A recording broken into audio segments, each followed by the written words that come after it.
We ready for a fun night tonight?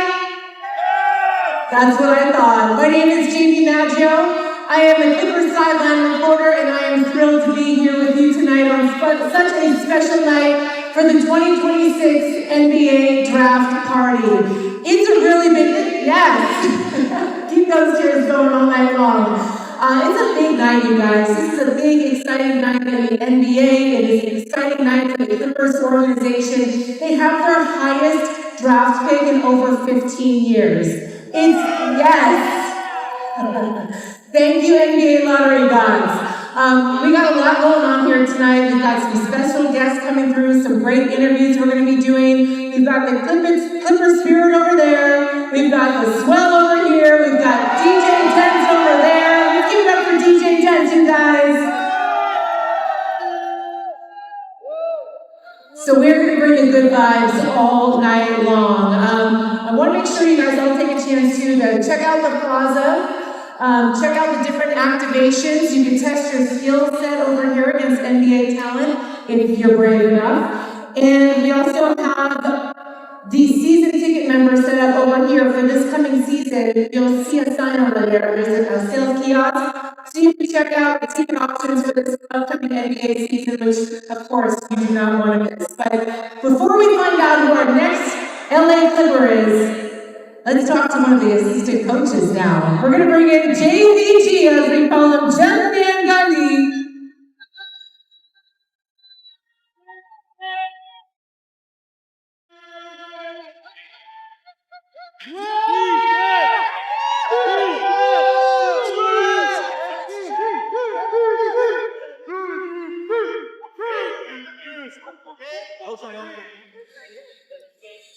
See, they know I'm a mic hog. They're going to bring a mic over here real quick as we get ready for this interview. There we go.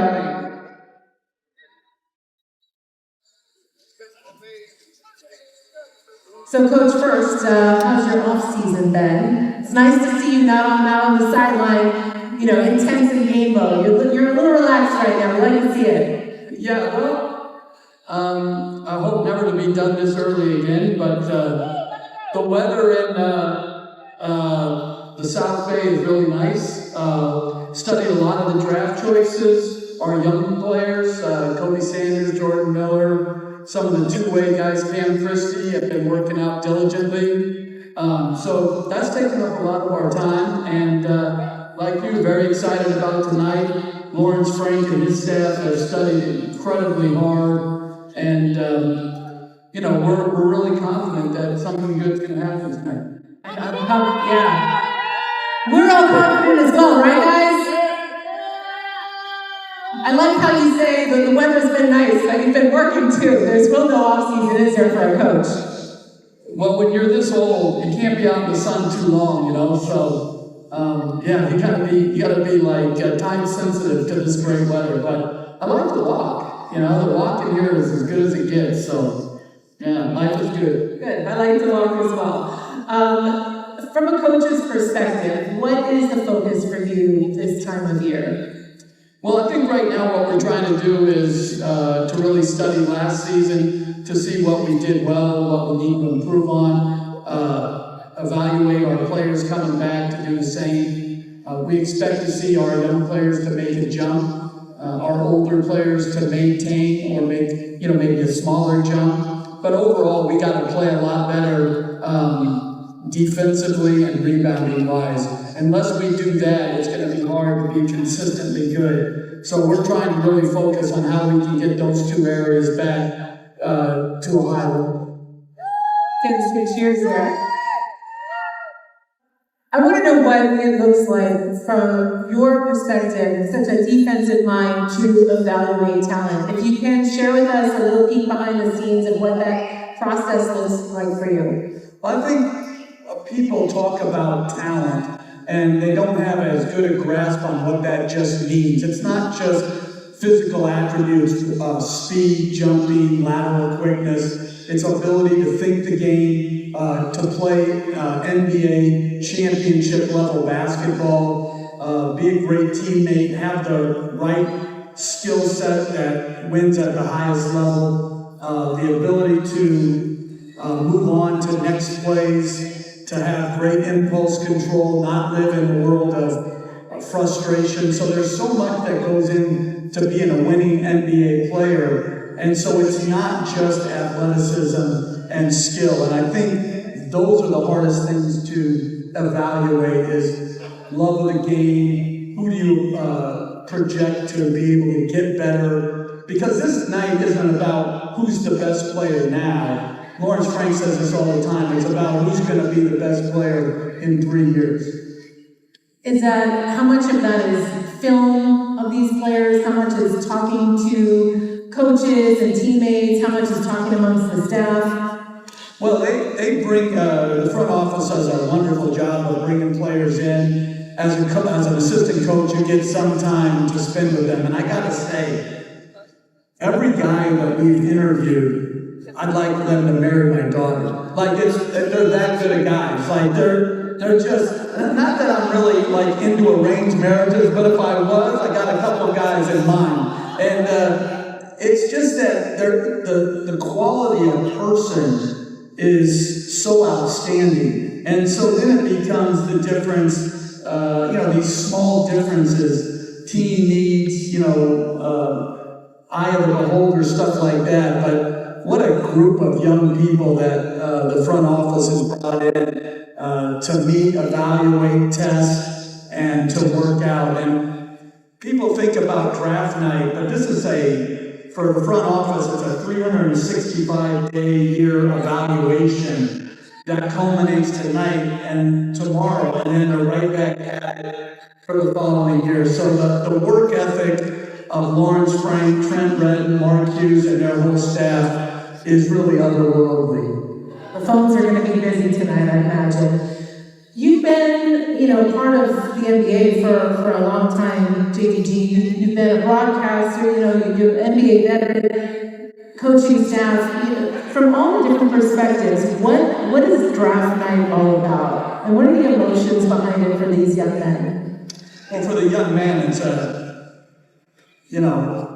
what a dream come true for they and their families to see their son go in the first round and change the fortune of most families overnight from a financial standpoint. What a wonderful thing. But the thing they all quickly realize is that this league is hard. And excellent college players, if they're not on top of it and working diligently to improve incrementally day by day, they'll get left behind. This is a hard business because someone's always coming for your job. And so it's a wonderful night, but reality sets in come Sunday. The NBA draft is one of my favorites too because of the, as a TV person, the production value of it all. How have you seen the draft change over the years as it's grown and grown? Well, just like tonight, it's a 2-night event now. It used to be one night where all the picks were made. I think the fans, I can imagine you guys know so much about these college players because the draft is such a unique experience. You have so much time from when our season ended to tonight. And us, as you mentioned earlier, the getting this 5th pick, what a terrific use of resources by Lawrence Frank to put us in this position. And so I'm sure it's wonderful that we're going to get a player, but man, it's got to be nerve-wracking if you're in that front office and trying to differentiate between all the great players that we have a chance to draft at number 5. It's a good problem to have, right? Exactly. When you found out the Clippers had that 5th overall pick, what's the first thing that went through your mind? Well, that we're going to have a chance to, improve. And I think it's important for all of us, coaches, the players, front office, and fans, is to exhibit the right amount of patience with this young player. There's going to be a lot of growing pains. Like I mentioned before, the league is hard. It's full of veterans that go right after young players.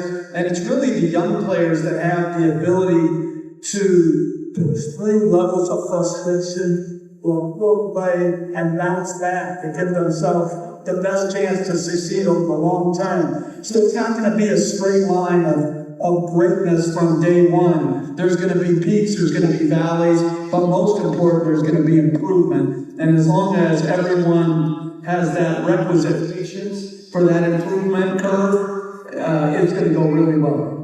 Just from over your many years, in the NBA, have there been picks, you don't have to name names, but that have surprised you, that they were low picks that ended up really performing at a high level?